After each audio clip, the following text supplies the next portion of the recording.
Messi Hilgers main gak pakai hati dan juga Patrick Kluivert gak becus pelongo-pelongo doang ketika memimpin latihan timnas Indonesia. Ya, selamat datang di konten Bacot Bola. Banyak banget netizen atau ya fans atau supporter timnas Indonesia yang menghujat media sosial dari pemain timnas kita yaitu Messi Hilgers. Dan banyak juga mereka mengelontarkan kata-kata yang kurang baik ya, dari kata-kata bodoh lah, gak becus main, nggak main pakai hati lah, kurang nasionalis. Itu yang gue temukan ketika gue membuka laman resmi atau Instagram dari Messi Hilgers. Dan ini menurut gue sangat keterlaluan ya yang dilakukan oleh fans atau netizen dari timnas Indonesia. Ini menurut gue menjadi hal yang sebenarnya tidak perlu kita lakukan ketika kita menginginkan hasil yang terbaik atau hasil yang positif untuk timnas Indonesia. Karena kenapa?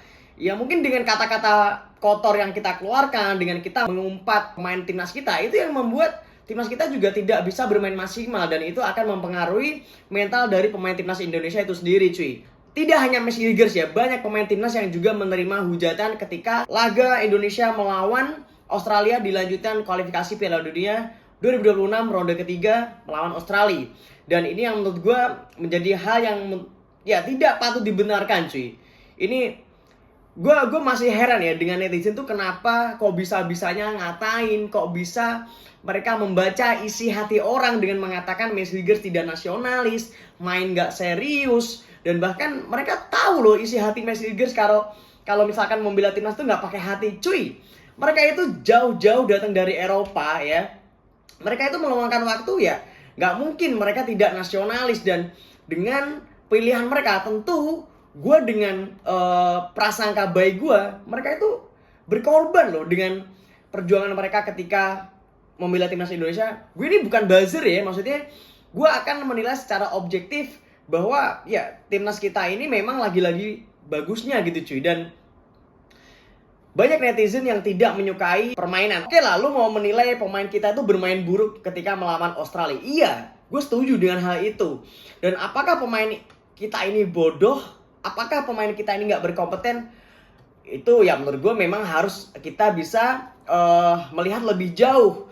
Ya karena gini cuy, pemain kita ini kan pemain yang sudah lama berpengalaman main di Eropa gitu ya. Apalagi kayak Messi Hilgers ini membela FC Twente yang notabene adalah klub kuda hitam di Eredivisie atau Liga Belanda.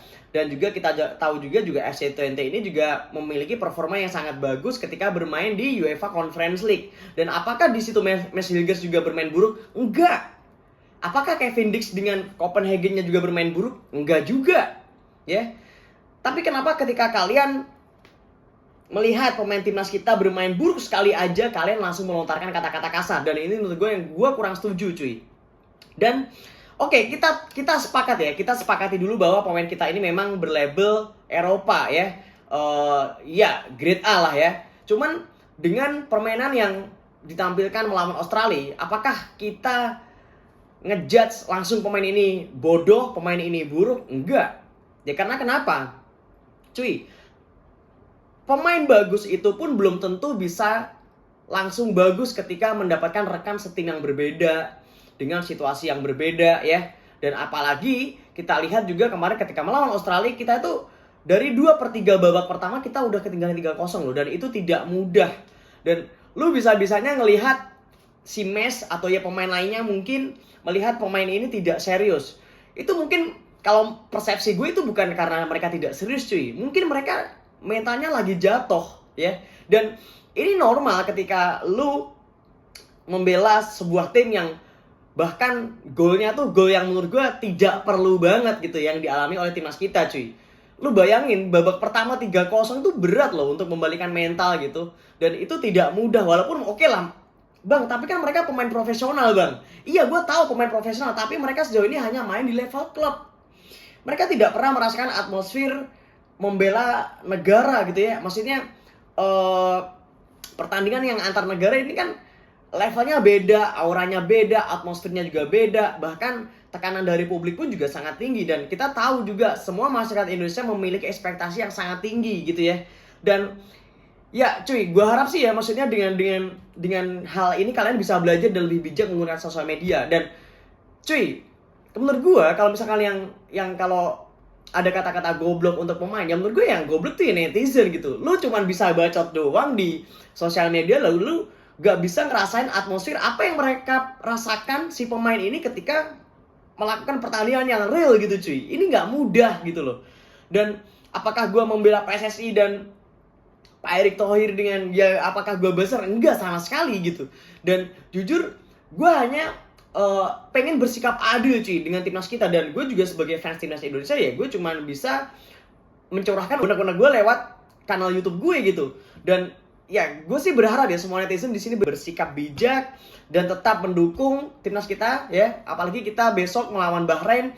Ini tentu menjadi hal yang laga yang tidak mudah untuk pemain kita ya. Kita harus memberikan terus support terus menerus ya, karena ini juga akan memberikan suntikan mental kepada mereka. Dan banyak teman-teman tuh yang beranggapan nggak nasionalis, apa nggak nonton lawan Bahrain dulu, kenapa langsung balik ke klub? Cuy, lu gila apa ya? Ini kan pemain cedera ya, maksudnya kan kita tahu PES Hilgers kemarin cedera abis lawan Australia. Dan kalau menurut gue, kalau misalkan Messi ini balik ke klub, itu menurut gue normal, karena dia juga pengen bisa recovery atas cederanya. Dan apakah itu salah? Ya enggak gitu loh. Apakah harus nunggu lawan Bahrain? Ya kalau misalkan cederanya ringan, kalau misalkan parah, apakah itu nggak membuat cederanya lebih parah lagi cuy gitu loh. Jadi menurut gue hal kayak gini nggak harus yang dibesar-besarkan. Dengan pemain balik ya ke klub ya normal gitu. Orang cedera ya mau bagaimana lagi gitu loh, ya kan?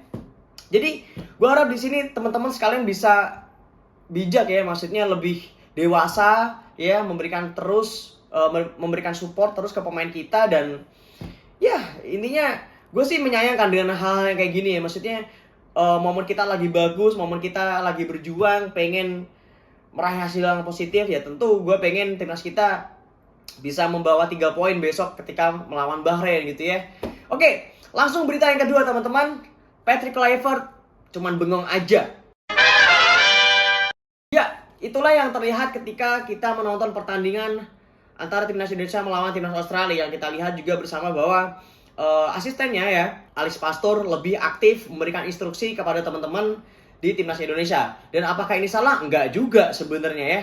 Cuman memang kita tahu juga Patrick Kluivert ini kan juga nggak kerja sendirian ya Ci. Beliau ini dibantu dengan beberapa asisten pelatih, dari pelatih kiper, asisten pelatih juga nggak satu orang, ada Daniel Lajah dan juga Alex Pastor yang terus membantu dari kinerja dari Patrick Kluivert. Tapi apakah memang semerta-merta si Patrick Kluivert ini tidak becus melatih timnas Indonesia? Ya gue nggak tahu, karena memang sejauh ini memang yang terlihat lebih aktif adalah Alex Pastor sebagai asistennya, yang memang dari segi taktikal pun juga Alex Pastor yang sering bersuara untuk media tentang perihal timnas Indonesia. Yang kita tahu juga bahkan beliau ini juga sempat bilang bahwa timnas kita ini lebih cocok bermain catenaccio ala Italia dan tidak cocok memperagakan total football ala Belanda. Ya memang kita tahu juga pemain kita ini banyak yang dari kultur sepak bola Belanda, dan juga pelatihnya juga banyak dari Belanda. Dan apakah semerta-merta mentang-mentang pelatihnya Belanda, pemainnya Belanda, strategi total football itu akan diterapkan? Mungkin enggak juga. Dan mungkin Alex Pastor yang lebih tahu dengan hal yang terjadi di lapangan cuy. Dan dan gue nggak tahu ya Patrick Kluivert ini memang lebih aktif atau enggak, tapi dari video yang beredar di internet dari lini masa memang seperti itu. Dan bahkan latihan terakhir ya, latihan dari timnas Indonesia, latihan resmi jelang menghadapi laga melawan Bahrain yang diselenggarakan di Stadion Madia Senayan, memang kita tahu juga latihan ini dipimpin oleh Alex Pastor. Yang kita lihat juga Patrick Kluivert kelihatan seperti kayak nggak ngapa-ngapain sih. Dan inilah yang membuat asumsi publik juga liar gitu ya, dan membuat fans atau supporter dari timnas Indonesia juga meragukan kapabilitas atau kredibilitas dari seorang Patrick Kluivert untuk menjadi pelatih kepala timnas Indonesia. Dan ini gue juga sedikit agak pesimis ya, maksudnya dengan Patrick Kluivert ini apakah benar-benar bisa ngelatih nih, karena dengan track record dia dengan timnas Curaçao ini juga tidak terlalu bagus ya rekornya. Dan banyak juga yang beranggapan bahwa Patrick Kluivert ini minder ketika akan melawan Bahrain. Ya kenapa? Karena Patrick Kluivert ini pernah mengalami kekalahan 4-0 ya, skor yang cukup telak dihadapi pasukan timnas Curaçao yang waktu itu memang masih dilatih oleh Patrick Kluivert ketika menghadapi Bahrain di tahun 2021. Dan ini akan menjadi laga yang nggak mudah buat Patrick Kluivert untuk melawan Bahrain, tapi kita terus optimis, kita terus berpikiran positif bahwa timnas Indonesia bisa meraih kemenangan di Gelora Bung Karno, cuy. Dan ya memang kalau kita membandingkan dengan timnas Curaçao ini pasti yang berbeda ya, karena memang kita tahu juga materi pemain timnas Curaçao dan dengan timnas Indonesia pasti juga berbeda. Dan ya memang kekalahan yang cukup telak itu juga mungkin sedikit akan menjadi beban mental bagi Patrick Kluivert.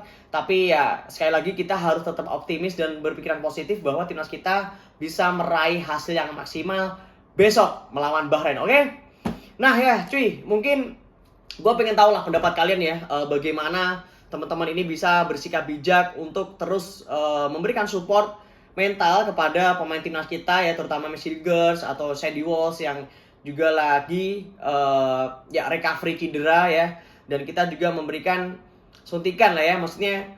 Dan ya intinya banyak update yang terbaru sebenarnya dari timnas Indonesia teman-teman. Gue juga pengen berikan sisipan-sisipan yang mungkin untuk kiper Emil Audero mungkin akan dicoba melawan Bahrain untuk menggantikan Martin Paes ya, yang mungkin kemarin juga tidak bermain cukup baik ketika melawan Australia. Dan ya ada dua pemain juga yang akan kembali dari akumulasi, yaitu Justin Hamner dan juga Ragnar Oratmangun, yang mungkin akan memberikan warna baru bagi strategi yang akan diterapkan oleh pelatih kita ya di timnas Indonesia.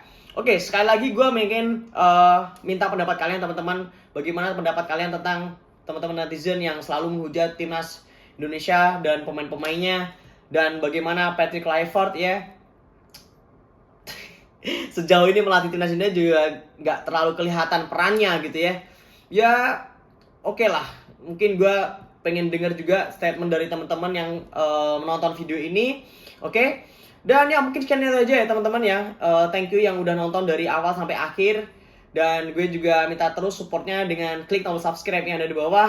Dan kalau kalian udah klik tombol subscribe yang ada di bawah, jangan lupa untuk turn on notification agar kalian jadi orang pertama nonton video-video terbaru dari gue selanjutnya, oke? Dan jangan lupa juga untuk follow akun sosial media gue di TikTok, Twitter, dan Instagram @faristaufik, sama aja semuanya. Thank you and I'll see you in the next video.